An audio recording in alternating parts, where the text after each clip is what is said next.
Welcome to crime diaries. ఈ వారం మన గెస్ట్ గతంలో బెత్తం పట్టుకున్నారు, ప్రస్తుతం లాఠీ పట్టుకున్న ఉమెన్ పోలీస్ ఆఫీసర్.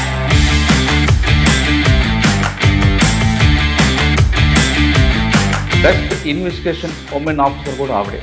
పేరు లతా కుమారి గారు, DSP, Andhra Pradesh police.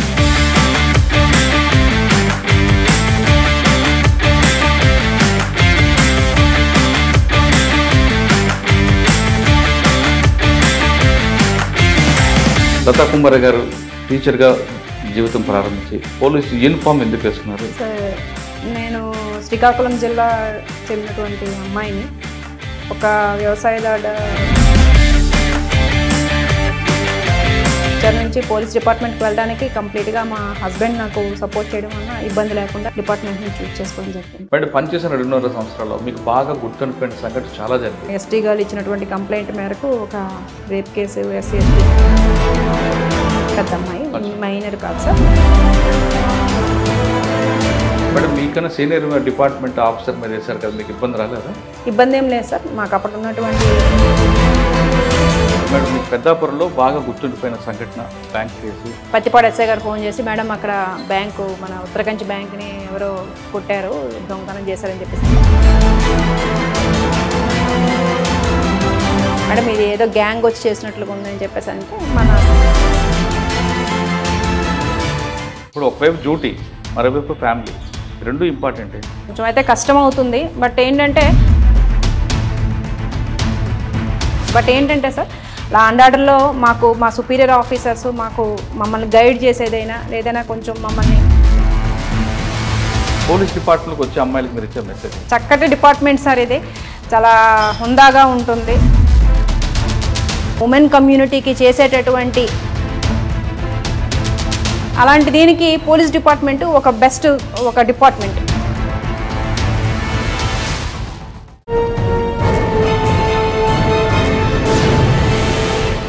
Welcome to crime diaries. ఈ వారం మన గెస్ట్ గతంలో బెత్తం పట్టుకున్నారు, ప్రస్తుతం లాఠీ పట్టుకున్న ఉమెన్ పోలీస్ ఆఫీసర్. అంతేకాదు, ఇటీవల ఆంధ్రప్రదేశ్ ప్రభుత్వం ప్రకటించిన బెస్ట్ ఇన్వెస్టిగేషన్ ఉమెన్ ఆఫీసర్ కూడా ఆవిడే. పేరు లతా కుమారి గారు, డిఎస్పీ, ఆంధ్రప్రదేశ్ పోలీస్. ఆవిడ గతంలో పెద్దాపురంలో పనిచేస్తున్నప్పుడు ఒక మంచి కేసులో ఇన్వెస్టిగేషన్ చేసినందుకు ప్రభుత్వం ఆమెకి ఒక ఇన్వెస్టిగేషన్ అవార్డు ఇచ్చారు. అంటే one of the best investigation officer for women. అదే కాకుండా అంతకన్నా ముందు ఆవిడ పోలవరంలో పనిచేసినప్పుడు రోడ్డు కనెక్టివిటీ లేని ప్రాంతం కూడా తిరిగి వచ్చిన ఆఫీసర్ ఆవిడ. వెస్ట్ గోదావరిలో అతిపెద్ద సబ్ డివిజన్ జంగారెడ్డిగూడెంలో, బుట్టలగూడెం కానీ, పోలవరం పై కానీ 30 గ్రామాల వరకు రోడ్డు కనెక్టివిటీ లేని గ్రామాలు కూడా చుట్టూ వచ్చిన ఆఫీసర్ ఆవిడ. పోలవరం ప్రాంతం అనగానే చాలామందికి ఆ ప్రాంతంలో 30 గ్రామాలు ఉంటాయి, మావోయిస్ట్ ప్రభావిత ప్రాంతాలు ఉంటాయి కాబట్టి ఎక్కువ మంది పనిచేయడానికి ఇష్టపడరు. కానీ ఆమె ఆ ప్రాంతంలో ఎక్కువ కాలం పనిచేయడం కాకుండా కొన్ని మార్క్స్ కూడా ఆవిడ కనిపిస్తుంటాయి. అవి ఏంటో, ఇటీవల పెద్దాపురంలో పనిచేసినప్పుడు అవార్డు ఎందుకు వచ్చిందో, ఆ కేసు ఏంటో విషయాల్ని మేడం నాడు తెలుసుకుందాం. మేడం నమస్తే అండి. ముందుగా మీకు కంగ్రాట్స్ అండి. Thank you sir. Best investigation award మీకు వచ్చినందుకు. అంటే ముగ్గురికి వచ్చినట్ల, మీకు ఒకరికి, అనకాపల్లి కేసు ఒకటి, అదేవిధంగా గుంతకల్ పోలీస్ ఒకటి. సాధారణంగా ఒక ఇన్సిడెంట్ జరిగిందంటే ఆఫీసర్ వెళ్తారు, వస్తారు, కింద సబార్డినేట్స్కి అది చేయి, ఇది చేయి, ఇలా చేయని ఒక రూట్ మ్యాప్ ఇచ్చి వచ్చేస్తుంటారు. కానీ మీరు సీన్ ఆఫ్ ఎఫెక్ట్స్కి రిపీట్గా విజిట్ చేసి ఆ కేసు బ్రేక్ త్రూ తీసుకురావడం వెనక మీకు ఒక అవార్డు వచ్చింది. ఆ కేసు ఏంటి?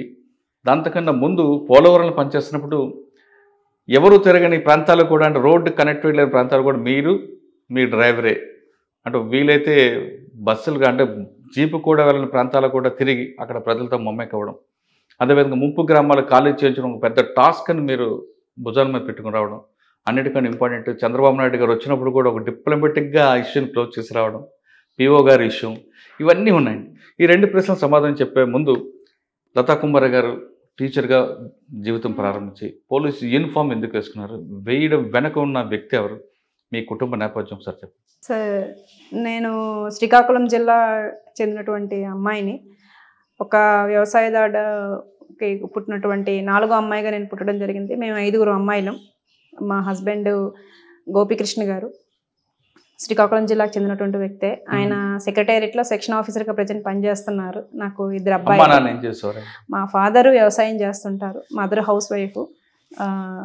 సో మా ఐదుగురిని కూడాను మా ఫాదర్ చదివించారండి. ఐదుగురం కూడా గ్రాడ్యుయేషన్ చేస్తున్నాము. సో మా సిస్టర్స్ నలుగురు కూడాను హౌస్ వైఫ్స్గా ఉన్నారు. నేను మాత్రం ఆఫ్టర్ ఇంటర్మీడియట్ డైట్ చేసినాక ఫస్ట్ అటెంప్ట్లోనే నాకు టీచర్ పోస్ట్ వచ్చింది. సో 13 years నేను గవర్నమెంట్ టీచర్గా వర్క్ చేయడం జరిగింది. శ్రీకాకుళం జిల్లాలోనే 3 మండలాల్లో నేను పనిచేయడం జరిగింది. జలుమూరు మండలంలోనే కొత్తూరు, తిమడాము, గోటువాడలో నేను వర్క్ చేయడం జరిగింది 13 years. సో 13 years వర్కింగ్ కూడా చాలా సాటిస్ఫాక్షన్గా వర్క్ చేయడం జరిగింది. ఆఫ్టర్ దట్ టీచింగ్లో ఉండగానే మా హస్బెండ్ నన్ను గ్రూప్స్ వైపు నన్ను ఇంట్రెస్ట్ చూపించడంతో నన్ను ఎంకరేజ్ చేయడం మొదలుపెట్టారు. సో బేస్డ్ ఆన్ దట్ నేను 2018లో రిక్రూట్మెంట్ జరిగిన దాని ప్రకారం నేను డిఎస్పీగా సెలెక్ట్ అవ్వడం జరిగింది. దీనికంటే ఒక ముందు 3 Group 1 ఇంటర్వ్యూస్ను కూడా నేను అటెంప్ట్ చేయడం జరిగింది. సో ఇది నాది 4th Group 1 ఇంటర్వ్యూ. సక్సెస్ఫుల్గా డిఎస్పీగా నేను సెలెక్ట్ చేయడం జరిగింది. మీరు టీచర్ బెత్తం పట్టుకున్న టీచర్గా ఉన్న మీకు పోలీస్ యూనిఫామ్ వేసుకోవడం మీ కుటుంబ సభ్యులు ఏమన్నారండి? మీ హస్బెండ్ ఏమన్నారు?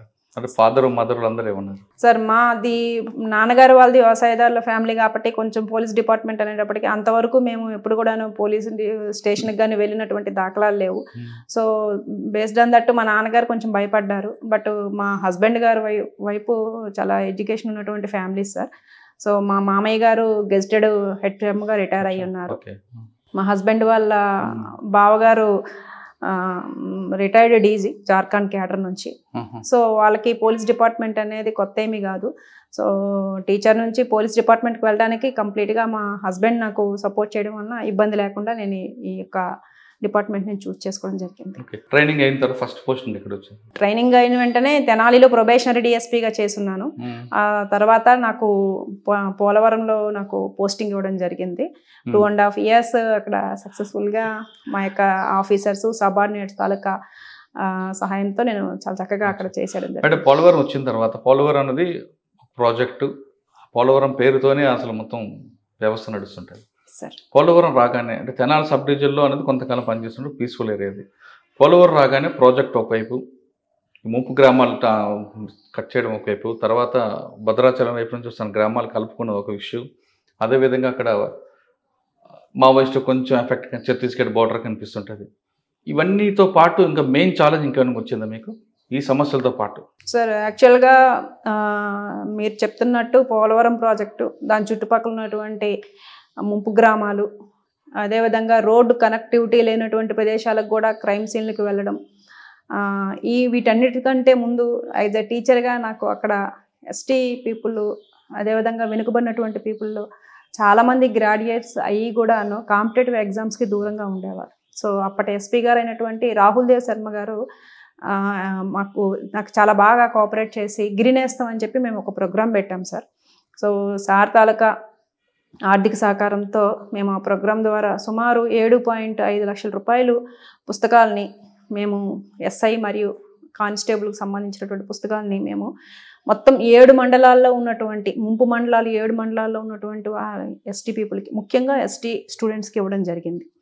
ఇది కాకుండా రాహుల్ దేవ్ శర్మ గారి ఆధ్వర్యంలోనే అప్పటి కలెక్టర్ అయినటువంటి వెంకటేష్ గారు సార్ ఆధ్వర్యంలో బుట్టాయిగూడెం ఐటీడీఏలో ఒక ప్రోగ్రామ్ స్టార్ట్ చేయడం జరిగింది సార్. అది కూడా గిరినేస్తం ప్రోగ్రాంలో భాగంగానే చేసాము. సుమారు 80 మంది ఎస్టీ స్టూడెంట్స్కి మేము ఎస్ఐ ట్రైనింగ్ ఇప్పించడం జరిగింది సార్ ఆధ్వర్యంలోనే, కలెక్టర్ గారి తాలూకా ఆర్థిక సహకారంతో. సో దగ్గర 100 days ప్రోగ్రామ్ సార్ అది. దానికి సంబంధించి ఫిజికల్ ప్రోగ్రామ్ అంతా కూడాను నేను చూసుకున్నాను మా ఎస్పీ సార్ తాలూకా సహకారంతో. రిమైనింగ్ కోచింగ్ అంతా కూడాను మా కలెక్టర్ గారు చూసుకున్నారు. సో ఈ ప్రోగ్రామ్ అంతటిని కూడాను నేను 100 days కూడాను నేనే డైరెక్ట్గా మానిటర్ చేసేవాను. సో మా ఆర్ఐ గారు, మా ఏలూరు డిస్ట్రిక్ట్ ఆర్ఐ గారు ఇన్స్ట్రక్టర్ని పంపించి మార్నింగ్ ఈవినింగ్ సెషన్స్ పెట్టి వాళ్ళకి కోచింగ్ ఇవ్వడం జరిగింది. ఆ కోచింగ్ అవుతుండగానే నేను ఇటు ట్రాన్స్ఫర్. కానీ పోలవరం అనగానే ఎవరు ఆఫీస్లో ఇంట్రెస్ట్ చూపించారు కదండి, ఎక్కువ కాలం పనిచేయడానికి ఉండదు, ప్లస్ అదంతా ఐసోలేట్ ఏరియా అని, ఒక పక్క ఎఫెక్టెడ్ అని, మరి మీరు 2.5 సంవత్సరాలు అలా పనిచేశారండి. Sir first posting urban area నుంచి వచ్చారు, కంప్లీట్ రూరల్. Yes sir. యాక్చువల్గా ఫస్ట్ పోస్టింగ్ ఏజెన్సీ అనేటప్పటికల్లా కొంచెం భయం వేసింది సార్. బట్ ఏంటంటే మంచి ఆఫీసర్స్ నన్ను డైరెక్ట్ చేశారు. Rahul Dev sir especially sir దగ్గర నేను 2 years చేస్తున్నాను. సో సార్ చాలా బాగా గైడ్ చేశారు నన్ను. ఏదైనా ఇన్సిడెంట్స్ అయినా, ఏదైనా మంచి మంచి కేసులు ఏవైనా సరే కూడాను నన్ను డైరెక్ట్ చేసి ఇట్లా ఇట్లా చేయాలని చెప్పేసి చెప్పుకొచ్చేవాళ్ళు. మీరు అనేది నిజమే. వేలేరుపాడు, కుకునూరు లాంటివి సుమారు 100+ kilometers ఉన్నటువంటివి. అక్కడ కూడా మాకు SC ST కేసులు, అదేవిధంగా పోక్సో కేసులు, లేదా ఇతర ఇంపార్టెంట్ ఈవెంట్స్ జరిగేటప్పుడు, వరదలు వచ్చేటప్పుడు, సో ఇవన్నీ జరిగేటప్పుడు కొంచెం కష్టం ఉండేది. బట్ ఆఫీసర్ సపోర్టు, మా మెన్ సపోర్ట్తో నేను ఈజీగా చేయడం జరిగింది. బట్ వీటన్నిటికంటే ముందు ఏంటంటే ఇంట్రెస్ట్ సార్. పోలీస్ డిపార్ట్మెంట్ని ఇంట్రెస్ట్తో రావడం జరిగింది కాబట్టి అక్కడ చేయడం ఏమీ నాకు కష్టం అవ్వలేదు. కానీ మొత్తం సబ్ డివిజన్ అంతా మీరు తిరిగి వచ్చారట కదండి. మీరు తెలియని గ్రామం లేదంటే మీరు తిరగని బస్సు, తిరగని గూడెం లేదంట కదా అక్కడ. Exactly sir. 2.5 years అనేది పెద్ద పీరియడ్ సార్. సో అన్ని విలేజెస్, అన్ని ఏరియాస్, అన్ని రిమోట్ ప్లేసెస్ అన్ని తిరిగారా? Yes sir. 90% నేను పోలవరం సబ్ డివిజన్ నేను కవర్ చేశాను సార్. అంటే నేను ఉండగానే చింతూరు వైపు కూడా వచ్చారు మీరు? Yes sir. అటు భద్రాచలం వరకు వెళ్ళాం సార్. భద్రాచలంలో కూడా చాలా కేసులు ఉండేవి మాకు, కుకునూరు లిమిట్స్ సంబంధించి. అదేవిధంగా చింతూరు వైపు కూడా మాకు ఉంటాయి కాబట్టి సో బేస్డ్ ఆన్ దట్ నేనైతే నా ఏరియాలో మొత్తం ఫారెస్ట్ ఏరియా అయితేనేమి, లేదంటే నార్మల్ ఏరియా అయితేనేమి అంతా కూడా నేను విజిట్ చేశాను. అంటే కనెక్టివిటీ బస్సులో వెహికల్ వెళ్ళడం ఒకటే మేడం, కానీ కనెక్టివిటీ లేని ఏరియాలో ఎలా వెళ్ళేవారు మీరు? మా SI గారు ఎవరైతే లోకల్ SI ఉంటారో ఆ లోకల్ SIతో బండితో వెళ్ళేదాన్ని సార్. నాకు 2-wheeler కూడా నాకు డ్రైవింగ్ వచ్చు కాబట్టి సో కొన్ని కొంచెం గట్టిగా ఉండే ఏరియాస్కి అండ్ కొన్ని ఏరియాస్కి అయితే మాకు బోట్ సార్. వేలేరుపాడులో ఒక 3-4 విలేజెస్కి ఏం కనెక్టివిటీ ఉండదు సార్. సో బోట్తోనే వెళ్ళి బోట్తోనే వచ్చేవాళ్ళం సార్. Yes sir. బట్ పనిచేసిన 2.5 సంవత్సరాల్లో మీకు బాగా గుర్తుండిపోయిన సంఘటన చాలా జరిగాయి సార్. ఒక్కొక్క ఇష్యూకి ఒక్కొక్క టాపిక్ జరిగింది మీతో అక్కడ ఇన్సిడెంట్. ఒక్కొక్క ఇన్సిడెంట్ చెప్పండి. ఫస్ట్ ముంపు గ్రామాలు ఖాళీ చేయడం టాస్క్ ఎలా చేశారండి? సార్ నేను వెళ్ళేటప్పటికే చాలా వరకు ముంపు గ్రామాలని మనం పైకి తీసుకురావడం జరిగింది సార్. బట్ కొన్ని లిమిట్స్ మా పోలవరం పైన ఉన్నటువంటి కొన్ని విలేజెస్ మాత్రము నేను ఉండేటప్పుడు ఖాళీ చేయించడం జరిగింది సార్. అప్పుడు మా లోకల్గా ఉన్నటువంటి ఇన్స్పెక్టర్ గారు, SIలు, మా రెవెన్యూ ఆఫీసర్స్ వీళ్ళందరితో కలిపి జాగ్రత్తగా వాళ్ళని మోటివేట్ చేసి ప్రభుత్వం తాలూకా జేఎం చెప్పి వాళ్ళు ఎంత సాక్రిఫైస్ చేస్తున్నారో చెప్పడం ద్వారా జాగ్రత్తగా. వాళ్ళు వినరండి, ఆదివాసీ గిరిజనులు వినేవారు కాదే సార్. మరి ఎలా వాళ్ళకి మోటివేట్ చేశారు మీరు? Yes sir. వాళ్ళకి ప్రభుత్వం వాళ్ళ యొక్క ల్యాండ్స్ సంబంధించి ప్రభుత్వం ఇక్కడ ఎలాంటి సౌకర్యాలు అందజేస్తుంది అని చెప్పేసి మా రెవెన్యూ డిపార్ట్మెంట్ వాళ్ళు బాగా ఇన్వాల్వ్ అయ్యేవాళ్ళు సార్. సో వాళ్ళకి మేము సపోర్ట్గా ఉండి వాళ్ళని ఎలాంటి ఇబ్బంది లేకుండా మేము కవర్ చేసుకునేవాళ్ళం. కానీ ఒక లాండ్ ఆర్డర్ ఇష్యూ కూడా వచ్చి ఉంటుంది కదా అందులో? ఉన్నాయి సార్, కొన్ని లాండ్ ఆర్డర్ ఇష్యూస్ ఉన్నాయి. బట్ సిచ్యువేషన్ బేస్గా మేము వాటిని పరిష్కరించేవాళ్ళం. మీరు పనిచేస్తున్న టైంలోనే మావోయిస్ట్ అఫెక్టెడ్ అప్పుడప్పుడు కొంతమంది రావడం వెళ్ళిపోవడం జరిగి ఉండేది. ఆ ఇన్ఫర్మేషన్ ఎలా తీసుకొచ్చేవారండి? వాళ్ళ కోసం ఏమైనా సెర్చ్ ఆపరేషన్ చేశారా?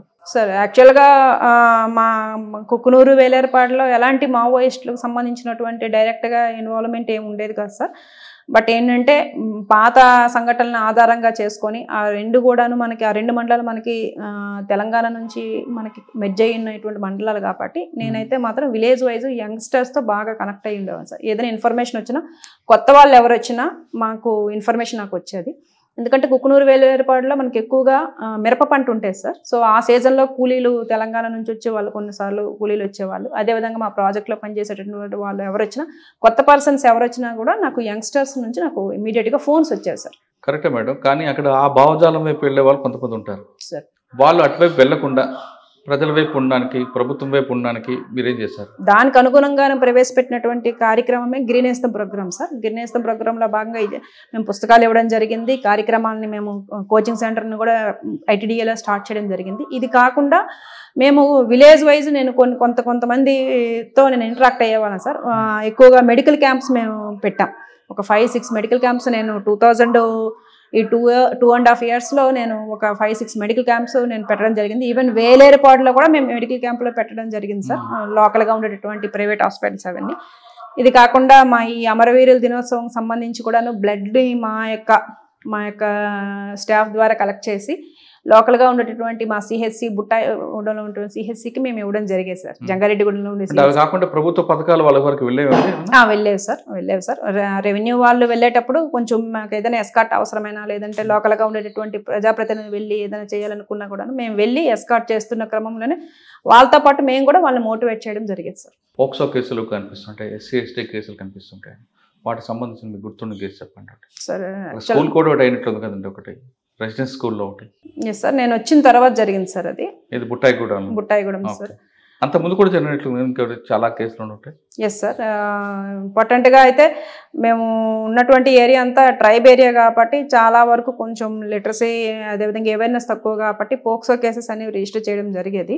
దానిలో భాగంగానే లోకల్గా అప్పట్లో పనిచేసేటటువంటి ఐటీడీఏ పిఓ గారి మీద మేము ఒక ఎస్టీ గర్ల్ ఇచ్చినటువంటి కంప్లైంట్ మేరకు ఒక రేప్ కేసు ఎస్సీ ఎస్టీ కంటెంట్తో రిజిస్టర్ చెప్పండి సార్. యాక్చువల్గా ఇది నేను జాయిన్ అయిన తర్వాత ఫస్ట్ 1 ఇయర్లో భాగంగానే మనకు వచ్చినటువంటి కంప్లైంట్ మేరకు లోకల్గా ఉన్నటువంటి ఐటీడీఏ బుట్టాయిగూడెం ఐటీడీఏలో ఉన్నటువంటి అప్పటి పిఓ గారు అయినటువంటి సూర్యనారాయణ గారు తాలూకా కమిట్మెంట్కి మేము ఇట్లా మమ్మల్ని ఉద్యోగాల కోసం మమ్మల్ని ఇబ్బంది పెడుతున్నారు, కమిట్మెంట్ రెడీ కావాలని చెప్పేసి ఆ కంప్లైంట్ మేరకు మనం ఒక కేసు రిజిస్టర్ చేయడం జరిగింది. 376 అంటే కమిట్మెంట్ అడిగారా, అటెంప్ట్ చేశాడండి? రేప్ చేశాను. ఆ పాప complaint sir, based on complaint మనం కేసు రిజిస్టర్ చేసి 376 ఎస్ సార్ సార్ని అరెస్ట్ చేసాం. ఎస్ సార్, ఎస్ పోక్సో కూడా వచ్చిందా? పోక్సో లేదు సార్, అమ్మాయి పెద్ద అమ్మాయి, మైనర్ కాదు సార్. సో అట్లా చార్జ్ షీట్ వేసాం సార్, పగడ్బందీగానే చార్జ్ షీట్ వేసాము.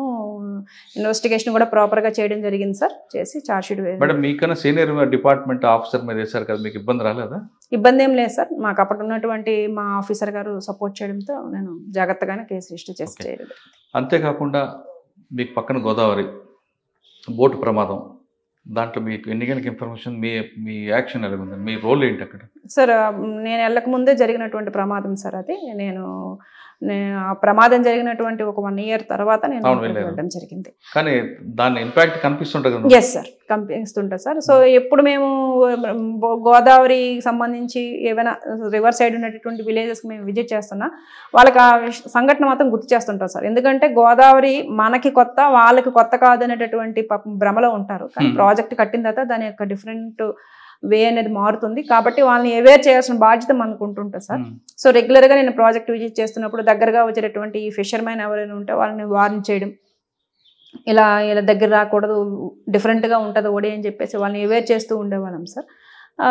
సిమిలర్లీ ఏంటంటే నేను ఉండేటప్పుడు 3 వరదలు వచ్చాయి సార్. దాంట్లో 2022లో వచ్చినటువంటి భారీ వరద సార్. సో రాహుల్ సార్ ఉండేటప్పుడు సార్ ఆధ్వర్యంలో మేము ఈ బోట్తో, పెద్ద బోట్తోని వేలేరుపాడు ఊరు లోపలికి వెళ్ళి రుద్రమకోటలో మేమే వెళ్ళి సారు డైరెక్ట్గా వెళ్ళి వాళ్ళని తీసుకొచ్చి బోట్లోకి తీసుకొచ్చి పెట్టడం జరిగింది. ఆ నైట్కి నైట్ రుద్రమకోట విలేజ్ చాలా వరకు మునిగిపోయింది సార్. సో మేము ధైర్యం చేసి లిటరల్లీ చాలా చాలా వరద చాలా ఎక్కువ వస్తుంది సార్. ఆ టైంలో కూడాను సారు, నేను, లోకల్ ఇన్స్పెక్టర్, ఎస్ఐ, మా స్టాఫ్ అందరం కూడాను వెళ్ళి వాళ్ళందరినీ కూడాను రుద్రమకోట అనేటటువంటి విలేజ్ నుంచి వాళ్ళందరినీ తీసుకురావడం జరిగింది. కానీ మీరు చెప్పిన మాట వినకుండా ఒక ఆయన రిసార్ట్ పెట్టాడు అక్కడ, వార్నింగ్ ఇచ్చారట కదా మీరు? సార్ యాక్చువల్గా ఏంటంటే రెవెన్యూ లేదంటే మన ఫారెస్ట్ డిపార్ట్మెంట్ వాళ్ళ తాలూకా పర్మిషన్ తీసుకొని పెడితే మనకి ఇబ్బంది ఉండదు సార్. సో ఆయనకి ఫోన్ చేసి ఏదైనా ఉంటే మీరు ఫారెస్ట్ వాళ్ళ దగ్గర పర్మిషన్ తీసుకొని పెడితే బాగుంటుంది. మీరు అంత స్మూత్గా చెప్పలేదు కదండి సార్. ఓకే, తర్వాత ఇంకొక విషయం మేడం, పోలవరంలో పబ్లిక్ ఎవరైనా మీకు అప్రోచ్ అవుతే సార్ వాళ్ళ ఇష్యూని కంప్లీట్గా విని ఓపిక్గా తర్వాత వాళ్ళకి సొల్యూషన్ చెప్పి పంపే వరకు మీరు ఉండేవారు. వాళ్ళకి సొల్యూషన్ చెప్పాలనేది మీరు ఎక్కువగా ప్రయారిటీ ఇచ్చేవారు. సాధారణంగా సుపీరియర్ ఆఫీసర్ ఎలాగ ఉంటారంటే విన్న తర్వాత కిందకి ఎండర్ చేస్తుంటారు. కానీ మీకు ఆ టీచర్గా ఉన్న ఆ ఓపిక వచ్చిందా? లేదు వచ్చిన వాళ్ళ క్లయింట్లు, ఎందుకంటే వాళ్ళ విక్టిమ్ వాళ్ళు మనం వాళ్ళు ఓన్ చేసుకుంటున్నారు కాబట్టి వినాలనే ఒకరు లేదు, ఒక సాటి మహిళగా ఎక్కువగా మీరు ఉండేవారు. సార్ యాక్చువల్గా మీరు అనేది నిజమే సార్. వచ్చినటువంటి ప్రాబ్లమ్స్లో ఎక్కువ నేను మేడం గారితోనే చెప్పుకుంటాను అని బయట మా కారిడార్లో చైర్ మీద కూర్చొని నేను ఏదైనా కేసు విషయంలో బయటకు వెళ్ళినా కూడా నేను వచ్చేంత వరకు కూడా అట్లానే ఉండి మా స్టాఫ్ చెప్తుంటారు, చెప్పండి సార్ మేడం ఏ స్టేషన్ చెప్పాలంటే, లేదు నేను మేడంతోనే మాట్లాడతాను అని చెప్పేసాను. సో ఇష్యూలో కూడాను చాలా సెన్సిటివ్ ఉంటే మాత్రం ఖచ్చితంగా నాతోనే మాట్లాడి నా ద్వారానే, అంటే మూడో మనిషి తెలియకుండా ఇష్యూస్ను క్లోజ్ చేసినటువంటి సందర్భాలు చాలా ఎక్కువ ఉన్నాయి సార్. నా దగ్గరికి వచ్చేటటువంటివి ఏంటంటే ఎక్కువ ఉమెన్ చైల్డ్ అబ్యూజు, లేదంటే కాలేజీ పిల్లల అబ్యూజు, లేదంటే ఉమెన్ ఎవరైతే మ్యారేజ్ చేసుకొని వాళ్ళ పాస్ట్ లైఫ్ ఎట్లా ఉన్నా కొంచెం దాన్ని తెలుసుకొని వాళ్ళని ఎవరైనా సరే ఇట్లా బెదిరింపు చేసే వాళ్ళని, అలాంటివి ఏమైనా ఉంటే మాత్రం పర్సనల్గా నా దగ్గరికి వచ్చి నాతో మాట్లాడి ఇష్యూస్ క్లోజ్ చేసుకున్నటువంటి సందర్భాలే చాలా ఎక్కువ ఉన్నాయి సార్. బట్ అటువంటి కేసుల్లో మీరు అక్యూజ్ని కూడా తీసుకొచ్చారు అనుకోండి సార్, తీసుకొచ్చిన తర్వాత మీరు 354, 506 వేసి పంపిస్తారా, లేదా ఒకసారి బెత్తం తీసుకొచ్చి ఒక మహిళ కాబట్టి మీరు కూడా కోపం వచ్చిందా? లేదు సార్, యాక్చువల్గా మైనర్కి సంబంధించినటువంటి ఏ కేసుల్లో కూడా మేము కంప్లైంట్ తీసుకొని కేసు వెంటనే రిజిస్టర్ చేసి బేస్డ్ ఆన్ మెరిట్స్, అది ఒకవేళ రిమాండబుల్ కేసు అయితే వెంటనే రిమాండ్ చేసేవాళ్ళం సార్. కొంచెం సెన్సిటివ్ ఉన్నటువంటి ఫ్యామిలీ లేడీస్, లేదంటే కాలేజ్ కొంచెం పెద్ద పిల్లలు మైనర్ కానటువంటి వాళ్ళు వచ్చేటప్పుడు వాళ్ళ తాలూకు అభిప్రాయం ప్రకారం కేసుకి వెళ్ళాలా, లేదంటే వేరే. కానీ వచ్చిన వ్యక్తి ఎక్కువ కూడా ఇన్స్టెంట్ జస్టిస్ అడుగుతుంటారు. నా కేసు వద్దండి, జస్ట్ వాడిని బెదిరించండి పంపించండి అని. బెదిరించడం అనేది మీ డ్యూటీ కాదు, 2 దెబ్బలు కొట్టండి చాలు అని వాళ్ళంటారు, అది కూడా మీ డ్యూటీ కాదు. మరి అటువంటి ఇష్యూని ఎలా షార్ట్అవుట్ చేస్తారు మీరు? సార్ ఎక్కువగా మా దగ్గరకు వచ్చినటువంటి పిల్లలకు సంబంధించి అటువైపు వాళ్ళు కూడా సేమ్ క్లాస్మేట్స్ కానీ కొంచెం సుపీరియర్స్ కానీ అట్లా ఉండేటప్పుడు వాళ్ళ పేరెంట్స్ని కూడా పిలిచేవాళ్ళం సార్. అబ్బాయి వాళ్ళ తలక పేరెంట్స్ని పిలిచి ఎదురెదురు పెట్టేటప్పటికల్లా వాళ్ళ పేరెంట్స్ కూడా ఈ అబ్బాయి తలక అర్థమయ్యేది సార్. సో మేము ఇంకెప్పుడు ఇట్లా చేయము, లేదంటే మేము చూసుకుంటాం, జాగ్రత్త చూసుకుంటామని బోత్ అమ్మాయికి అబ్బాయికి ఇద్దరికి కూడా వార్నింగ్ ఇచ్చి వాళ్ళ పేరెంట్స్ని వీళ్ళ పేరెంట్స్ని పెట్టి చాలాసార్లు సందర్భంలోనే, ఒకవేళ ఆ ఇష్యూలో కూడా అవ్వకపోతే నెక్స్ట్ మేము కేసు ఇమ్మీడియట్గా కేసు రిజిస్టర్ చేసేవాళ్ళం. కానీ వీళ్ళు ఒప్పుకోరు కదండి, విక్టిమ్ సహకరించదు కదా. లేదండి, అంటే మనకి 2 రకాలైనటువంటి జస్టిస్లు కోరుకునేవాళ్ళు. కొంతమంది ఏంటంటే ఇన్స్టెంట్గా తొందరగా మాకు కావాలనుకునేవారు. రెండో వాళ్ళు ఏంటంటే ఈ రూమ్లోనే మేడం మీ ఆఫీస్లోనే మీ రూమ్లోనే అయిపోతే నాకు ఇబ్బంది లేకుండా ఉంటుంది అని చెప్పేసేటటువంటి వాళ్ళు సార్. సో మీరు చెప్పినట్టు ఇన్స్టెంట్ జస్టిస్ కావాలనుకునే వాళ్ళు మాత్రం వెంటనే కేసు రిజిస్టర్ చేసేవాళ్ళం సార్. కేసు రిజిస్టర్ చేసి తర్వాత ఫర్దర్గా ముందుకెళ్ళేవాళ్ళం. ఆ తర్వాత ఏం జరిగితే అది జరుగుతుందమ్మా, ముందు కేసు రిజిస్టర్ చేద్దాం అనుకునేవాళ్ళం. కానీ ఇటువంటి సంఘటన మీరు టీచర్గా ఉన్నప్పుడు వస్తే ఏం చేసేవారు సార్? వచ్చింది సార్, నాకు టీచర్గా ఉండేటప్పుడు ఒకసారి నా దగ్గర ఉన్నటువంటి స్టిల్ ఇప్పుడు గుర్తుంది సార్, పాప మైనర్ గర్ల్, ఫస్ట్ క్లాస్ అనమాట. మార్నింగే నేను పనిచేసినటువంటి లాస్ట్ స్కూల్ గొట్టివాడ సార్. 80 మంది చిల్డ్రన్తో ఉండేది. ఎక్కువ మంది మైగ్రేట్ అయిపోయేవాళ్ళు అన్నమాట పేరెంట్స్. సో ఇయర్లీ ట్వైస్ వచ్చేవాళ్ళు. వచ్చినప్పుడు నా స్కూల్కి నా దగ్గరికి వచ్చి కొంచెం డబ్బులు ఇచ్చి పిల్లలకి బుక్స్ గట్టా ఏదైనా అవసరమైతే చూడండి అమ్మా అని చెప్పేసి అని అట్లా. సో పేరెంట్స్ లేనటువంటి పిల్లలు కొంచెం ఇండిసిప్లైన్గా కొంచెం నీట్గా లేకుండా వచ్చేటటువంటి వాళ్ళు. ఆ క్రమంలో కూడాను నేను కాస్త వాళ్ళకి సంస్కారం నేర్పి చాలా నీట్గా ఉంచేవాను సార్. సో అలాంటి ఒక కిడ్ నా దగ్గరికి వచ్చి అన్నయ్య అట్లా చేస్తానంటే వాళ్ళ అమ్మని పిలిచి, చూడు ఇట్లా చేస్తున్నాడు, లేదంటే పాపను తీసుకొని స్టేషన్కి వెళ్ళిపోవాల్సి వస్తుంది అని చెప్పేసి వార్నింగ్ ఇవ్వడం జరిగింది సార్. చాలా వార్నింగ్ ఇచ్చారు, బెత్తంతో మా స్టూడెంటే కదా సార్. వాడిని కొట్టలేదు? ఎస్ సార్, ఆ అబ్బాయి మా స్టూడెంటే సార్. తెలియక చేస్తున్నాడు కాబట్టి కొంచెం వార్నింగ్ ఇవ్వడం, వాళ్ళ మదర్కి అయితే వార్నింగ్ ఇచ్చాను సార్. చూడండి మీ అబ్బాయి ఎట్లా చేస్తున్నాడు, చిన్నపిల్ల ఆ పిల్ల ఇష్యూ అవుతుంది అని చెప్పేసి వార్నింగ్ ఇవ్వడం జరిగింది సార్. వార్నింగ్ ఇచ్చి పంపించారు మీ స్టూడెంట్ కాబట్టి. మీ స్టూడెంట్ కాకపోతే ఖచ్చితంగా నేను బేస్డ్ ఆన్ మెరిట్స్ స్టేషన్కి వెళ్ళి కంప్లైంట్. అంతేగాని చేతిలో ఉన్న బెత్తంతో వాడరా? అప్పుడు మనల్ని ఎవరు అడగరు కదా సార్. ఓకే, మరి పోలవరంలో మీకు బాగా గుర్తుండిపోయి మీ హార్ట్ టచ్ ఉన్న ఒక కేసు చెప్పండి. ఇప్పటికీ మర్చిపోలేను, అంటే ఒక్కొక్క ప్రాంతంలో ఒక్కొక్క కేసు ఉండిపోతుంటుంది. యాక్చువల్గా బుట్టాయిగూడెం పోలీస్ స్టేషన్ లిమిట్స్లో మేము ఒక SC ST మర్డర్ కేసు కట్టాం సార్. ఆ కేసులో ఏంటంటే అబ్బాయి ఎవరైతే అక్యూజ్డ్ మెయిన్ అక్యూజ్డ్ ఉన్నాడో ఆ యొక్క చనిపోయినటువంటి వాళ్ళ సొంత తమ్ముడు కొడుకు సార్. సో ట్రైబ్స్ సార్, చాలా చక్కటి ఫ్యామిలీ. అబ్బాయి కూడా ఎడ్యుకేటెడ్ సార్, కానీ ఏంటంటే ఫైనాన్షియల్ ఇష్యూస్ సంబంధించి ఫ్యామిలీలో కూడా ఏవో చిన్న ఇష్యూస్ అవడం వల్ల పెదనాన్నగారిని ఫ్రెండ్స్ సహాయంతో మర్డర్ చేసేసాడు సార్. మర్డర్ చేసేసి తల తీసేసి వేరే చెరువులో వేసేసి ఇంకా ఆ రోజంతా కూడా మనం అక్కడే తిరుగుతుంటే మనతో పాటు తిరుగుతున్నాడు అనమాట. తిరుగుతున్నాడు కానీ మనకి ఇంకా ఐడియా వచ్చేసింది సార్ ఈయన మనకి అక్యూజ్డ్ అని చెప్పేసి. సో ఆ కేసులో ఆ తర్వాత అబ్బాయిని ఇంట్రాగేషన్ చేసి అబ్బాయి ద్వారా రిమైనింగ్ వాళ్ళని కూడా మనం పట్టుకొని కేసుని మనం ఛార్జ్షీట్ పకడ్బందీగా ఛార్జ్షీట్ వేయడం జరిగింది సార్. ఆ కేసు కొంచెం నాకెందుకు అంటే డబ్బుల కోసం సొంత పెదనాన్ని చంపేసినంత అనేది కొంచెం బాధ అనిపించింది. అంటే ఇప్పుడు పట్టణంలోను లేదా నగరాల్లోనూ అలాంటి కల్చర్ మనం చూస్తుంటాము. బాగా రిమోట్ బుట్టాయిగూడెంలోనే రిమోట్ ప్లేస్లో ఉన్నటువంటి అలాంటి ఊర్లో కూడాను బంధం అనేది అట్లా ఫైనాన్షియల్గా మానవ సంబంధాలు ఆర్థిక సంబంధాలు అయిపోయినాయి అన్నట్టుగా అనిపించింది అసలు నిజంగా. అది కన్విక్షన్ వస్తుందండి. ఖచ్చితంగా సార్, ఖచ్చితంగా మేము చాలా ప్రాపర్గా ఇన్వెస్టిగేషన్ చేసాం సార్. చేసి గట్టిగానే ఛార్జ్ షీట్ వేసినాం. ఖచ్చితంగా ట్రయల్ స్టార్ట్ అయితే మాత్రం మేము ఫాలోఅప్ చేస్తాం. మేడం, పోలవరంలో మాజీ ముఖ్యమంత్రి ప్రస్తుత ముఖ్యమంత్రి చంద్రబాబు నాయుడు గారు పోలవరం విజిట్కి వస్తారు. కానీ ఆయన కోర్టు ఆదేశాలు లేకుండా వచ్చారు.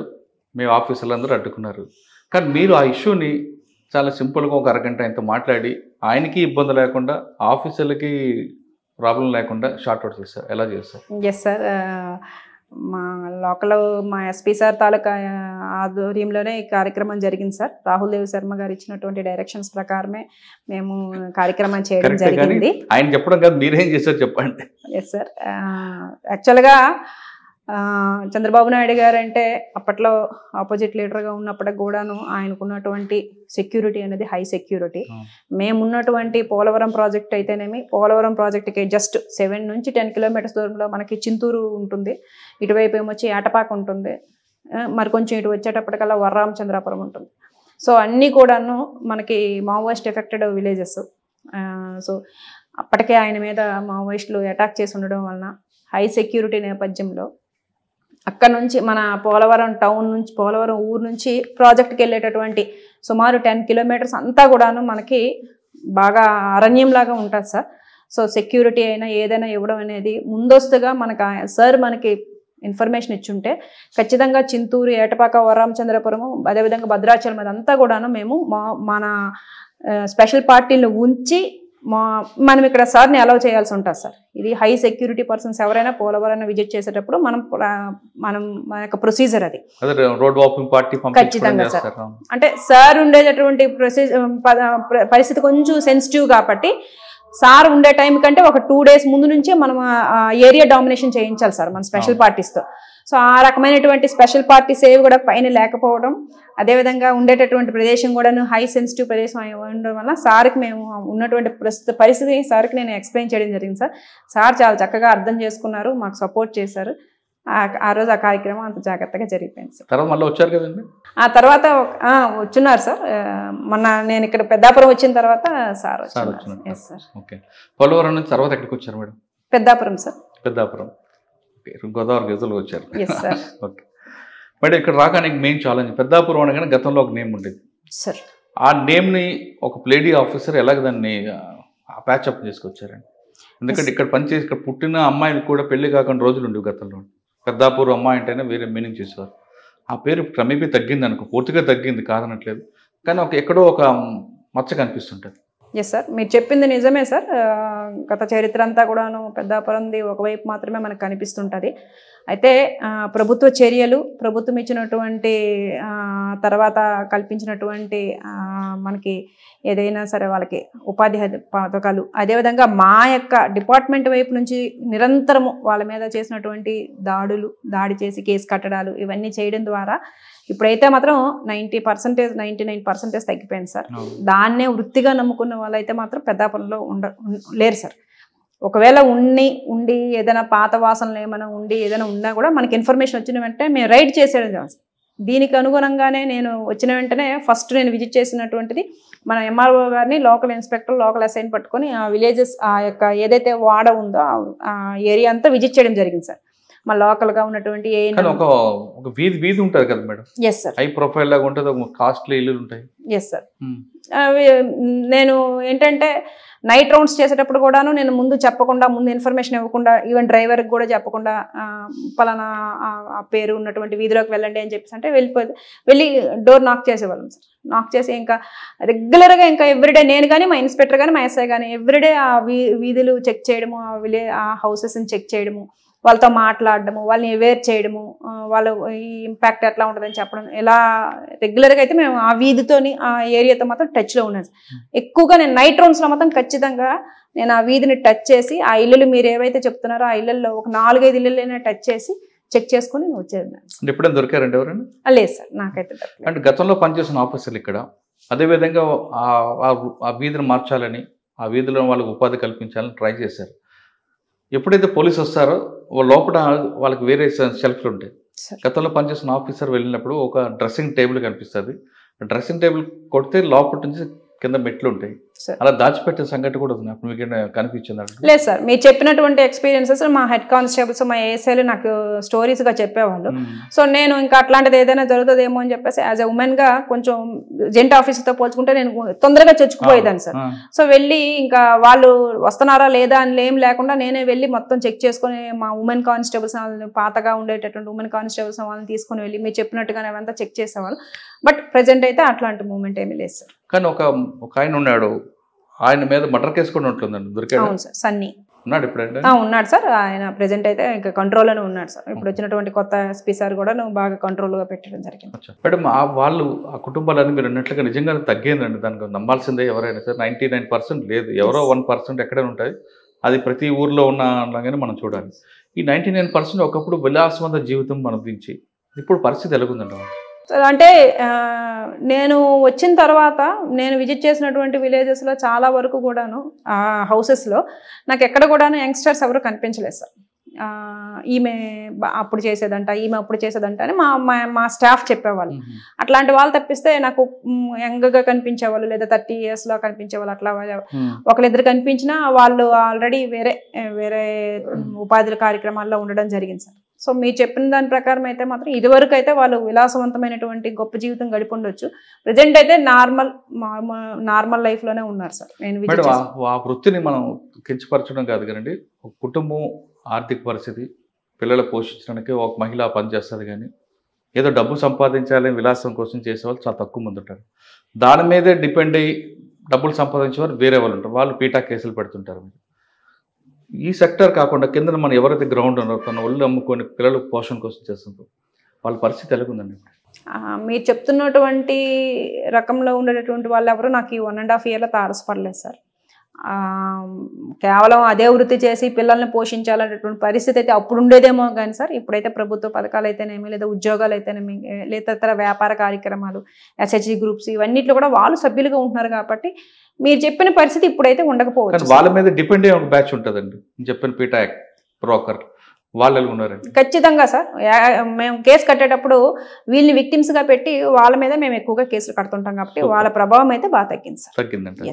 మేడం, మీకు పెద్దాపురంలో బాగా గుర్తుండిపోయిన సంఘటన బ్యాంక్ కేసు, మీకు ఎన్ని గంటలకు కాల్ వచ్చింది, మీరందరూ ఎన్ని గంటలకు రష్ అయిపోయారు? యాక్చువల్గా నాకు ఏదైనా కేసు సంబంధించి ఏదైనా అఫెన్స్ జరిగిన వెంటనే కూడాను మా లోకల్ ఎస్ఐ కానీ లోకల్ ఇన్స్పెక్టర్ కానీ వెంటనే ఫోన్ చేస్తారు సార్. సో ఫోన్ చేసిన వెంటనే నేను మా సుపీరియర్ ఆఫీసర్కి ముందు ఇన్ఫర్మేషన్ ఇచ్చేసి వెంటనే నేను క్రైమ్ సీన్కి స్టార్ట్ అయిపోతాను. సో బేస్డ్ ఆన్ దట్ ఆ రోజు మార్నింగ్ కూడాను 8 అట్లా ఇన్ఫర్మేషన్ రావడం జరిగింది, 8:30 ఆ టైం కల్లా. సో నాకు మా పత్తిపాడు ఎస్ఐ గారు ఫోన్ చేసి, మేడం అక్కడ బ్యాంకు, మన ఉత్తరకంచి బ్యాంక్ని ఎవరో కొట్టారు, దొంగతనం చేశారని చెప్పేసి అంటే, సో అన్ని బ్యాంకుల కేసులు లాగానే ఇది కూడాను చిన్న బ్యాంక్ కేసు అని చెప్పేసి అనుకొని మా ఎస్పీ సార్కి ఇన్ఫర్మేషన్ ఇచ్చాను. సార్ బ్యాంకు ఇట్లా వీళ్ళు కొట్టేశారంట, నేను వెళ్తున్నానని చెప్పేసి అంటే, సరే క్లూస్ టీమ్ని, డాగ్ స్క్వాడ్ని కూడా తీసుకువెళ్ళండి అని చెప్పేసి సతీష్ సార్ చెప్పడం జరిగింది. సో అట్లానే అక్కడికి వెళ్ళి చూసేటప్పటికల్లా లోపలికి మొదట మా క్లూస్ టీమ్ని, డాగ్ స్క్వాడ్ని కూడా లోపలికి పంపించడం జరిగింది. వాళ్ళు అవసరమైనటువంటి సైంటిఫిక్గా అన్ని తీసుకోవడం జరిగిన తర్వాత మా కంప్లైంట్ అయినటువంటి మా బ్యాంక్ మేనేజర్ గారిని, అదేవిధంగా సుపీరియర్ వాళ్ళ తాలూకా రీజనల్ ఆఫీసర్స్ కూడా వచ్చేసారు అప్పటికే.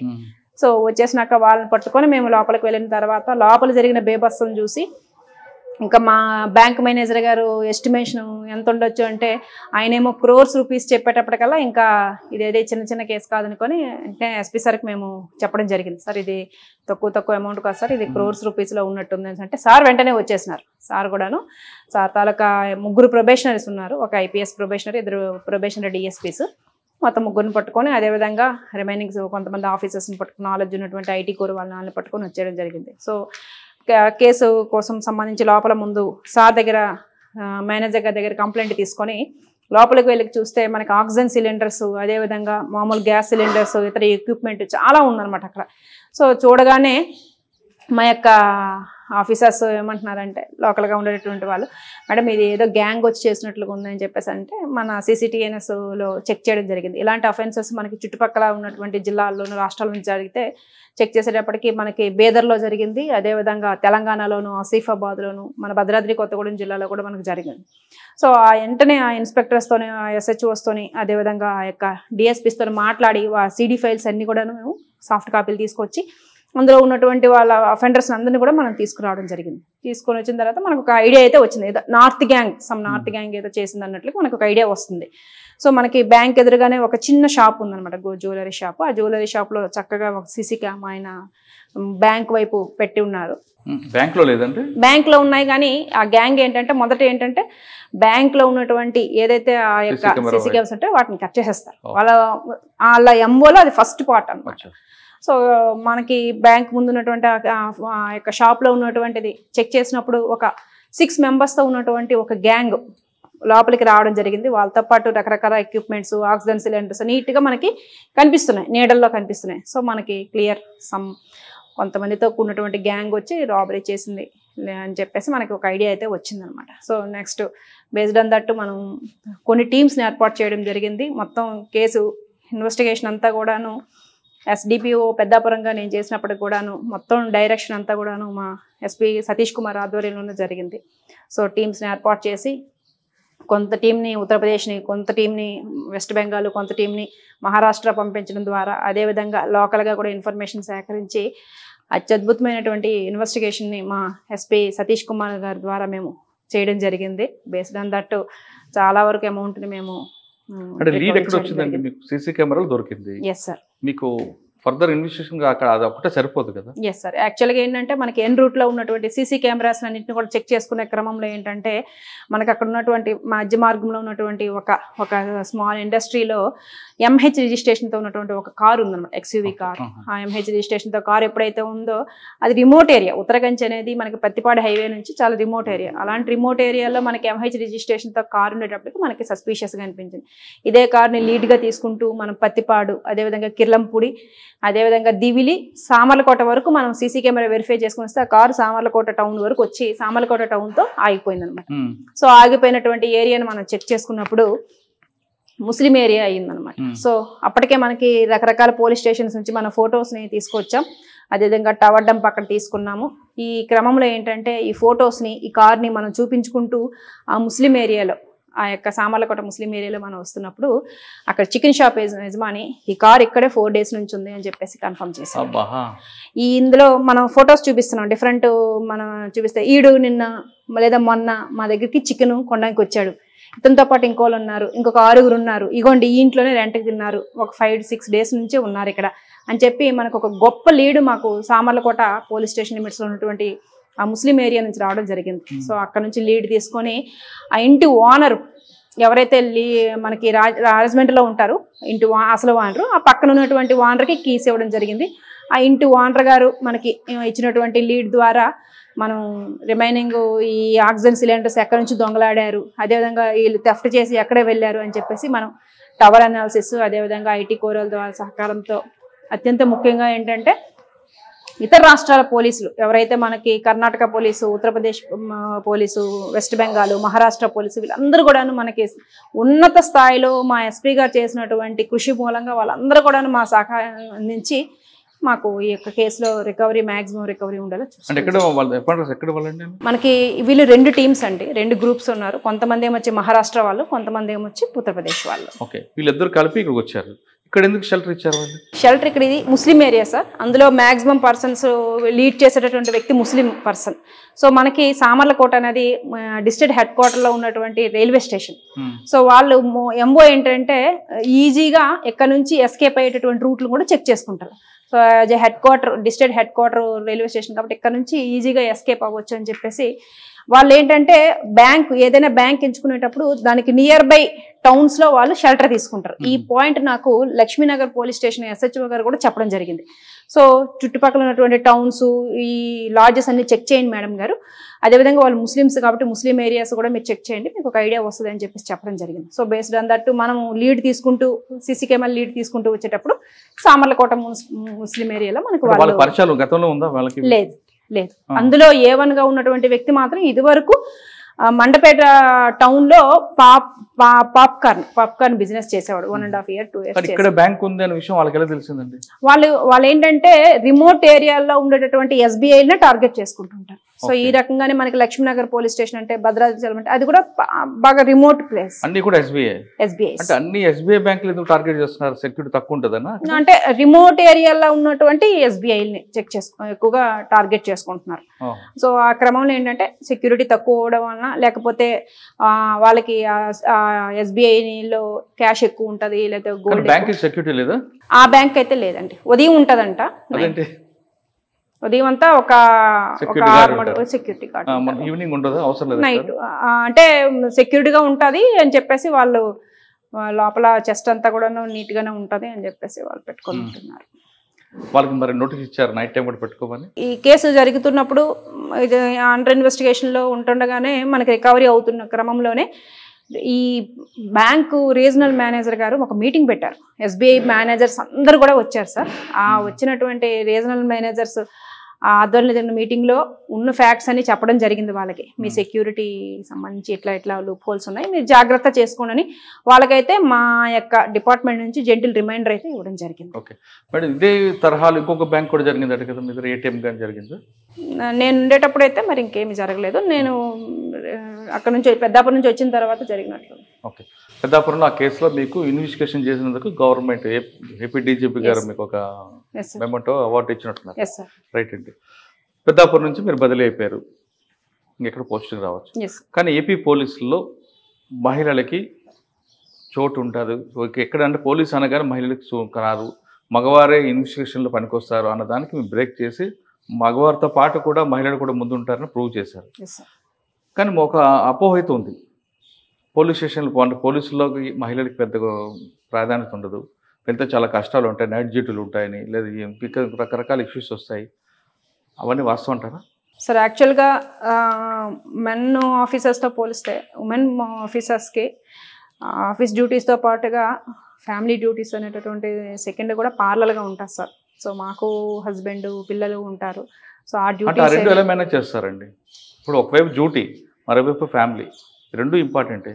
ఎస్ సార్, కొంచెం అయితే కష్టం అవుతుంది. బట్ ఏంటంటే స్కూల్కి వెళ్ళేటటువంటి పిల్లలు ఎవరైతే ఉంటారో ఆఫీసర్స్కి మాత్రం కొంచెం కష్టంగానే ఉంటుంది మేనేజ్ చేసేది. ఎందుకంటే మార్నింగ్ 7:30 లోపు వాళ్ళు స్కూల్కి వెళ్ళేటటువంటి టైమింగ్స్లో వాళ్ళకి ఫీడింగ్ అయినా లేదంటే ఇతర ఏమైనా ఈవినింగ్ 4 తర్వాత వాళ్ళకి మనం టైం కేటాయించాల్సినటువంటి దగ్గర కూడా కొంచెం ఇబ్బంది ఉంటుంది. బట్ ఏంటంటే సార్ లా అండ్ ఆర్డర్లో మాకు మా సుపీరియర్ ఆఫీసర్స్ మాకు మమ్మల్ని గైడ్ చేసేదైనా లేదైనా కొంచెం మమ్మల్ని అంటే ఉమెన్ ఆఫీసర్స్కి కొంచెం మాకు ఫ్లెక్సిబుల్ ఇస్తుంటారు sir. So based on that ఇంత పెద్ద సబ్ డివిజన్స్ని మేము హ్యాండిల్ చేయగలుగుతున్నాం. సో మా మెన్ ఆఫీసర్స్కి ధీటుగానే మేము ఇప్పుడు పోలవరమైనా పెద్దాపురమైనా ఈజీగానే చేయగలుగుతున్నాం. అంటే మా సుపీరియర్ ఆఫీసర్స్ మాకు ఇచ్చేటటువంటి ఫ్రీడమ్ అన్నమాట. సో ఈ క్రమంలో ఏంటంటే కొంచెం మా మిగతా ఫ్యామిలీ లేడీస్ ఎవరైతే హౌస్ వైఫ్స్ ఉన్నారో వాళ్ళతో పోల్చుకుంటే మేము మా పిల్లలతో కొంచెం కేటాయించి తక్కువగానే ఉంటుంది, ఇట్స్ ట్రూ. బట్ ఏంటంటే సిచ్యువేషన్ బేస్డ్గానే మేము ఫ్యామిలీని ఉద్యోగాన్ని మాత్రం మేము హ్యాండిల్ చేసుకుంటూ వెళ్తుంటాం. కానీ నైట్ డ్యూటీస్ అప్పుడు మీకు ఇబ్బందులు ఉంటాయి, ఫేస్ చేస్తారు ఎప్పుడైనా? సార్ లేదు సార్, యాక్చువల్గా night rounds district night rounds officer అయితేనేమి కొన్ని కేసెస్ నైట్ అవుతుంటాయి. అప్పుడు అఫెన్సులు జరిగేటప్పుడు కూడాను ఏంటంటే ఆ టైం కల్లా కొంచెం మాకు సపోర్టివ్గా ఉండేటటువంటి మా కింద స్టాఫ్ ఉంటారు, వాళ్ళని మా పిల్లలకి మేము సపోర్ట్గా పెట్టి నేను హ్యాండిల్ చేస్తుంటాను. అదర్వైజ్ కొన్నిసార్లు మా హస్బెండ్ ఆ టైంలో ఉండేటప్పుడు మాకు ఇబ్బంది లేకుండానే తనకు అప్పగించి నేను వెళ్ళడం జరుగుతుంది. సార్ ఉన్నా సరే తల్లి పాత్ర అనేది పిల్లలకి ఇంపార్టెంట్ అండి. ఇప్పుడు ఒక పుట్టినరోజు ఒక పండుగ వచ్చింది, లేదా స్కూల్లో పేరెంట్ టీచర్స్ మీటింగ్ వచ్చినప్పుడు పిల్లలు ముందు అడిగేది అమ్మ నువ్వురా, మమ్మీ నువ్వు తీసుకెళ్ళి నాకు డ్రెస్ కొను, లేదా మమ్మీ నేను తీసుకొని ఒక ఫంక్షన్కి వెళ్ళి అంటారు. ఆ మమ్మీ అమ్మ అని పిలిచినప్పుడు ఉన్న ఆప్యాయత ఆ పండగ అప్పుడు కానీ లేనప్పుడు డ్యూటీకే పరిమితమైనప్పుడు మీకు బాధ అనిపిస్తుంటుంది? ఎస్ సార్, ఇప్పుడు ఈ డిపార్ట్మెంట్లోకి వచ్చిన తర్వాత గోదావరి జిల్లాల ఆఫీసర్స్గా కొంచెం సంక్రాంతి పండుగ అనేది మాకు ఇంపార్టెంట్గా ఉంటుంది. సో ఆ క్రమంలో మేము సంక్రాంతి పండుగ అనేది సొంత ఊర్లకి వెళ్ళి చేసుకోవడం అనేది కొంచెం కష్టంగా ఉంటుంది. ఆ టైంలో కొంచెం మా సిస్టర్స్ని అయితేనేమి మా ఫ్యామిలీని మేము కొంచెం మిస్ అవుతుంటాం. బట్ ఏంటంటే ముందుగానే ఇవన్నీ కూడా డ్యూటీలో పార్ట్ ఉంటాయని మాకు తెలిసే మేము ఇందులోకి వచ్చాం కాబట్టి వీటిని ఎంజాయ్ చేయడం జరుగుతుంది. అదర్ సిచ్యువేషన్స్లో అదర్ డేస్లో వాటిని మేము ఉండేలా చూసుకుంటాం. కొన్ని త్యాగాలు చేస్తారు. డిపార్ట్మెంట్లో మహిళలు వచ్చిన తర్వాత మహిళలు అందరూ కూడా మానసికంగా ధైర్యంగా ఉంటారు, అందులో డౌటే లేదు. కానీ శారీరకంగా వాళ్ళు కొన్ని ఇబ్బందులు ఉంటాయి. ఆ ఇష్యూని ఎలాగ మీరు షార్ట్ అవుట్ చేస్తారు? సరే సార్, మీరు చెప్పింది నిజమే సార్. శారీరకమైనటువంటి కొన్ని ఇబ్బందులు ఏదైనా ఉన్నాయంటే మాత్రం అక్కడికి వచ్చేటప్పటికి ఒకవేళ ఏమైనా particular law and order issues లేకపోతే మాకు ఇబ్బంది ఉండదు సార్. ఆ లా అండ్ ఆర్డర్ ఇష్యూస్ ఉండేటప్పుడు మాత్రం కొంచెం ఒకవేళ అది సివియర్గా ఉంటే మా సుపీరియర్ ఆఫీస్కి మేము తెలియజేస్తాం సార్. సో ఆ క్రమంలో వాళ్ళు అర్థం చేసుకొని మాకు ఫ్రీడమ్ అయితే ఇస్తున్నారు. సో బేస్డ్ ఆన్ దట్ మాకు కొంచెం అది ఇష్యూ లేకుండానే మేము మేనేజ్ చేయగలుగుతున్నాం.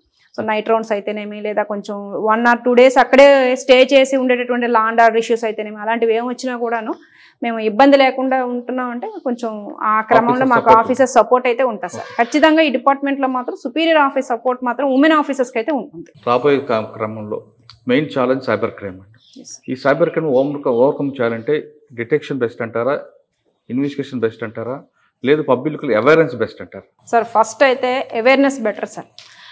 ఎందుకంటే సైబర్ క్రైమ్ అనేది ఏమీ చదువుకోలేనటువంటి వాళ్ళని స్మార్ట్ ఫోన్ ద్వారా వాళ్ళని మనం మోసం చేయలేము. ఎందుకంటే వాళ్ళు అసలు స్మార్ట్ ఫోనే వాడరు కాబట్టి. సో స్మార్ట్ ఫోన్ వాడుతున్నటువంటి చదువుకున్నటువంటి పిల్లలే సైబర్ క్రైమ్లో ముందు విక్టిమ్స్ అవుతున్నారు.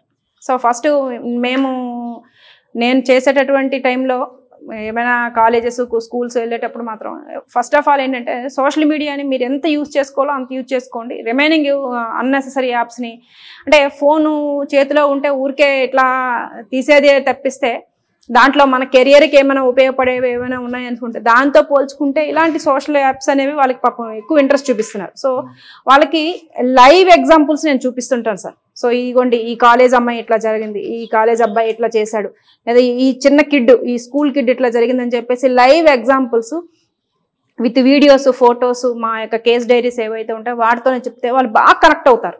ఎస్పెషల్లీ మాకు ఆదిత్య కాలేజ్, ప్రగతి కాలేజీ, ఇంజనీరింగ్ కాలేజ్ అన్నింటిలో కూడాను నేను చాలా సైబర్ అవేర్నెస్ క్యాంపులు లైవ్ ఎగ్జాంపుల్స్తోనే వాళ్ళని అవేర్ చేయడం జరిగింది. వీటి తర్వాత ఏంటంటే కొన్ని హై స్కూల్స్ని మేము పేరెంట్స్తో కలిపి మీటింగ్స్ పెట్టడం జరిగింది. సో హై స్కూల్లో మన గవర్నమెంట్ వాళ్ళు ప్రొవైడ్ చేసినటువంటి ట్యాబ్స్ని వాళ్ళు ఏ విధంగా మిస్యూజ్ చేయకూడదు, మనం ఎట్లా కొంచెం అన్ఎడ్యుకేటెడ్ పేరెంట్స్ ఉన్నా కూడా వాళ్ళని మనం వాచ్ చేయొచ్చు అని చెప్పేసి పేరెంట్స్కి కూడా మేము క్లాసులు ఇచ్చినటువంటి సందర్భాలు ఉన్నాయి సార్. సో ఇది అవేర్నెస్లో భాగంగా. ఇంకా నెక్స్ట్ ఇన్వెస్టిగేషను, అదేవిధంగా క్రైమ్ డిటెక్షన్లో భాగంగా చాలా వరకు ఏంటంటే మాకు ప్రతి డిస్ట్రిక్ట్లో కూడాను cyber wing, IT core team అనేది ఒక స్పెషల్ వింగ్స్ ఉంటాయి సార్. అవి డైరెక్ట్గా మన గౌరవనీయులైనటువంటి ఎస్పీ సార్సే మనకి దాన్ని మానిటర్ చేస్తుంటారు. సో ఏదైనా సెన్సిటివ్ కేసు, ఏదైనా అమ్మాయిలకు సంబంధించి సెన్సిటివ్ సైబర్ క్రైమ్స్ వస్తే మాత్రం చాలా జాగ్రత్తగా మైన్యూట్గా వాచ్ చేస్తూ ఇన్వెస్టిగేషన్ చేసి ఎవరైతే ఉన్నాడో ఆ కల్ప్రిట్ లేదంటే ఆ అక్యూజ్డ్ ఉన్నాడో వాళ్ళని నీట్గా వాళ్ళని మనం ట్రేస్ అవుట్ చేసి రిమాండబుల్ సెక్షన్స్ అయితే రిమాండ్ చేయడం జరుగుతుంది. సో అవేర్నెస్ సార్, పేరెంట్స్కి పిల్లలకి ఇద్దరికి కూడా కంబైన్డ్గా మేము అవేర్నెస్ ఇవ్వడం ద్వారా చాలా వరకు దీన్ని తగ్గిస్తుంటాం. సైబర్ క్రైమ్ తర్వాత నెక్స్ట్ తీసుకుంటే ట్రాఫిక్ అండి. పబ్లిక్ ఎక్కువగా విక్టిమ్ అయ్యేది ట్రాఫిక్. రోడ్డు మీదకి వచ్చే వ్యక్తి గమ్యస్థానం చేరుకొని మళ్ళీ రావాలంటే ట్రాఫిక్. ఈ ట్రాఫిక్ సమస్యలో ఎన్ఫోర్స్మెంట్ ఉంటుంది, ఇంజనీరింగ్ ఉంటుంది, ఎడ్యుకేషన్ ఉంటుంది. ఎన్ఫోర్స్మెంట్, ఎడ్యుకేషన్ మీది, ఇంజనీరింగ్ వేరే డిపార్ట్మెంట్. ఇంజనీరింగ్లో కాకుండా ఎడ్యుకేషన్లో, ఎన్ఫోర్స్మెంట్లో మీ రెండు ఈలో ఏ ఇయర్కి ఎక్కువ లైక్ చేస్తారు? సార్ ఎన్ఫోర్స్మెంట్ వరకు ఒక రకంగా మనకి ఇంపాక్ట్ చూపిస్తుంది sir. Like drunk and drive పెట్టడం, ఓపెన్ డ్రింకింగ్ పెట్టడం, హెల్మెట్ లేకుండా వాళ్ళని అట్లా చేయడం ద్వారా ఫైన్లు కట్టే కంటే ఇంకా హెల్మెట్ వేర్ చేయడం బెటర్ అని చెప్పేసి మీరు చెప్పేటటువంటి అవేర్నెస్ ఏంటంటే కాలేజెస్కి వెళ్ళి అవేర్నెస్ చేస్తుంటాము. బట్ అవేర్నెస్ కంటే ఎన్ఫోర్స్మెంట్ వరకు అనేది బాగా ఇంపాక్ట్ చూపిస్తుంది సార్. Yes sir. అదర్ డిపార్ట్మెంట్స్ యాక్చువల్గా రీసెంట్గా నేను పెద్దాపురం ప్రతిపాడు లిమిట్స్లో గౌరవనీయులైనటువంటి మ్యాజిస్ట్రేట్ గారి ఆధ్వర్యంలో మేము ట్రాఫిక్ అవేర్నెస్ సంబంధించి మేము యాక్సిడెంట్స్ సంబంధించినటువంటి మీటింగ్ కండక్ట్ చేయడం జరిగింది.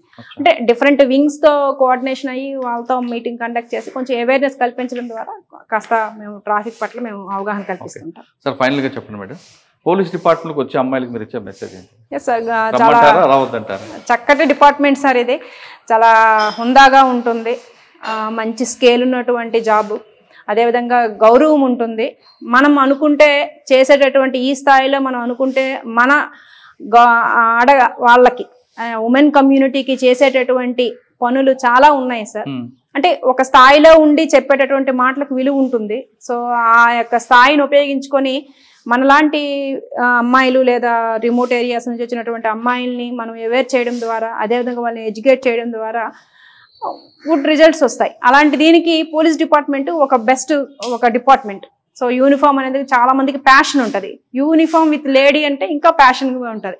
సో మనం చెప్పేటటువంటి మాటలకు కనెక్ట్ అయ్యే వాళ్ళు ఉంటారు. సో ఇక్కడ మా ఆదిత్య ఇంజనీరింగ్ కాలేజ్ హెడ్ గారు మొన్న వచ్చి, మేడం మీ క్లాస్ కావాలంటున్నారు మళ్ళీ మళ్ళీ మళ్ళీ అని చెప్పేసాను. అంటే టీనేజ్ గర్ల్స్కి యూనిఫామ్తో ఉన్నటువంటి లేడీని చూస్తే కాస్త ప్యాషన్గానే ఉంటుంది. సో ఆ ప్యాషన్ మేము వాళ్ళని అవేర్ చేయడానికి చూస్ చేస్తాం. సో బెస్ట్ మంచి డిపార్ట్మెంట్ సార్ ఇది. అందరు రమ్మంటారు.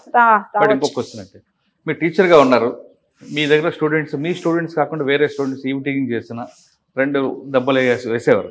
టీచర్ కానీ పేరెంట్స్ కానీ కొట్టకుండా ఎవరో పైకి రావు, రైట్? పోలీస్ డిపార్ట్మెంట్కి వచ్చారు, చేతులు లాఠీ వచ్చి, బెత్తం పోయింది, లాఠీ వచ్చి. ఇక్కడ కొట్టడానికి కొన్ని ఆంక్షలు ఉంటాయి. మరి ఒక్కొక్కసారి కోపం వచ్చినప్పుడు టీచర్గా బాగుంది అనుకుంటారా, ఈ పోలీసుగానే చేద్దాం అనుకుంటారా? సార్ ఏ డిపార్ట్మెంట్ బ్యూటీనెస్ దానికి ఉంది సార్.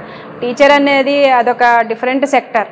సో అక్కడ ఎలాంటి కల్మషం లేనటువంటి పిల్లలతో మేము డీల్ చేస్తాం కాబట్టి మనం చెప్పేది వాళ్ళ మెదడులోకి బాగా వెళ్తుంది. సో అక్కడ ఏదైనా తప్పు చేస్తే మా టీచర్ మా కోసమే కొట్టారనేటటువంటి అక్కడ థాట్ ఉంటుంది. ఈవెన్ పేరెంట్స్ కూడా మనకి అలాగే ఉంటారు. సో ఇంకోవైపుకి వచ్చేటప్పటికి పోలీస్ డిపార్ట్మెంట్ అంటే ఇక్కడ పిల్లలు ఉండరు సార్. పిల్లలతో పాటుగా పెద్దవాళ్ళు, రకరకాల ఏజ్ గ్రూప్స్తో ఉన్నటువంటి వాళ్ళు అందరూ ఉంటారు. అందరూ చట్టానికి లోబడి ఉంటారు. సో మేము ఇక్కడ డ్యూటీ చేస్తున్నది కూడా ఆ చట్టంకి పరిధిలో ఉంటుంది కాబట్టి ఏదైనా ఒకటి జరిగేటప్పుడు మానవ స్పందనగా కోపం వస్తుంటుంది సార్. బట్ దానికి పార్లల్గానే మాకు చట్టం అనేటటువంటిది ఒకటి ఉంటుంది కాబట్టి దానికి అనుగుణంగానే ముందుకెళ్తుంటాం. ప్రజలకు సేవ చేయాలంటే ముఖ్యంగా మహిళలు పోలీస్ డిపార్ట్మెంట్ రండి అంటున్నారు లతా కుమార్ గారు. ఈ డిపార్ట్మెంట్లో యూనిఫామ్ పోలీస్ ఆఫీసర్ అందరూ పర్టికులర్ ఉమెన్ అయితే అదొక ఛాలెంజబుల్ ఉంటుంది, ఛాలెంజ్గా ఉంటుంది, చూడడానికి కూడా అందంగా కనిపిస్తుంది, మన మాటకి విలువ ఇస్తారు. ముఖ్యంగా మన మాటని మహిళలు ఎక్కువగా ఆదరిస్తారు కాబట్టి ప్రతి ఒక్క అమ్మాయి కూడా పోలీస్ డిపార్ట్మెంట్ రండి, ప్రజలకు సేవ చేయాలంటే the best platform police department అంటూ లతా కుమార్ గారు చెప్తున్నారు. ఇది లతా కుమార్ గారు ఎక్స్క్లూజివ్. వచ్చే వారం మరో గెస్ట్తో మళ్ళీ కలుద్దాం. అంతవరకు నమస్తే. Thank you madam. Thank you very much.